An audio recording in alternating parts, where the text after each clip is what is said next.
everyone and welcome to my new video. First off, this is going to be a photography video, so if you're not interested in photography, best to switch off now. Alright, for you people left over, this is my photography video. I'm going to be talking about infrared photography, which is the newest form of photography that I'm doing for my final major project at university. It's going to be a really short, quick video, literally just so I can show you some of my work that I've been doing. I'm just going to show you some images quite quickly, tell you how I created them, tell you why I created them. First off, I'm going to talk to you about the equipment that I've been using. I bought this camera on eBay. It cost me about £200 for the camera body itself with the conversion already done, so it was a great deal.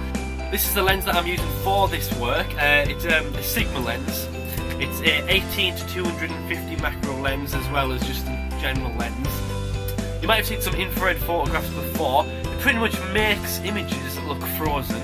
Here's an example of one of the photographs I've taken. I went to a local park, Codbeck, near where I live, and took my infrared camera and just wanted to take some photographs to see what they would come out as. I just love the way that the trees are reflected on the back and how the sky is just so blue. I love infrared photography for the fact that it creates something which is so different to what we're actually seeing in real life, and yet it's always there and always happening. We just can't see it. So I think that's spectacular. I then moved on to starting to look at how I can edit those infrared photographs differently. Pretty much I took the same image and I've done this. I made it into a little bit of a pop art type photographs.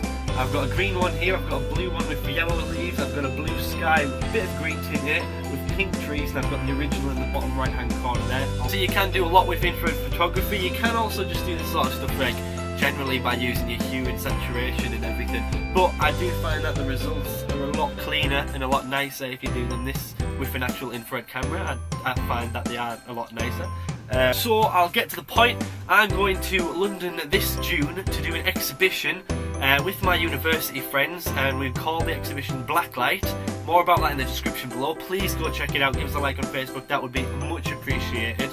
Essentially what I'm doing is I'm taking these photographs to show in London, like I said, and I wanted to try and get images of nature and images of urban, and I want to see the difference in infrared light in these two situations.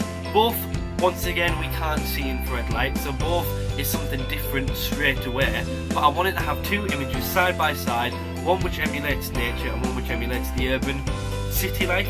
So I went to London to take some photographs. While I was down there I took some of nature as well as the buildings. I was staying out with my girlfriend about half an hour out on the tube, so I still had that difference in city life in the centre to still having a few parks around me outside, and there's Hyde Park and other parks like that in the centre as well, which I did go and shoot. These images were taken around London in different locations. One of the locations, this image right here, was taken in Canary Wharf. The whole reason I took this shot of looking up at the banks was to get this same feeling of this shot, which is the nature shot that I took in Codbeck. So I want to show the difference in nature, looking up at nature, to looking up at something we built in the urban landscape architecture. So while I was down there as well, I also went to a few parks. I went to Hyde Park, I went to Epping Forest. Epping Forest is near Leytonstone, which is the half an hour outside on the tube area. I went up to Epping Forest and took this photograph, which I was really pleased with. I'm now using this photograph for promo, for Blacklight and for the exhibition and everything. It's on my cover photo on my Facebook. If you want to go check that out, then the links are in the description below. I took this image because I just love the dead tree and the thought of what would this look like in infrared. Like, it looked so good to me while I was there. The bath was just white that I thought infrared is going to look even better. So I went ahead, took this shot, it came out really well, I'm really pleased with it. Pretty much this is my whole project in a nutshell. Urban shots with nature shots, all taken in infrared, and I'm just going to mess about with it and enjoy it. So that's it. It was just meant to be a short video to explain what I'm doing for this project, Blacklight. I'm not sure what I'm going to be calling it actually. I think I'm going to be calling it something like infrared photography, but I'm going to come up with a quirky name later on in the project. That is June that I'm going to be doing that.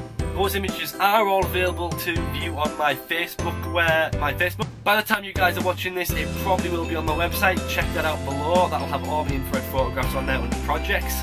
Next week I'm going to be talking to another photographer at my university about his work. It's going to be fashion-y, it's really cool, urban, great photographer. And like I said in the video before, this channel is now going to be for my photography, my gaming, my random videos. It's going to be for everything.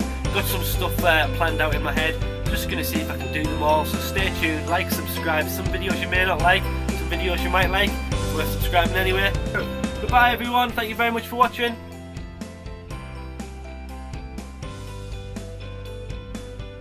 Nah, I didn't freeze.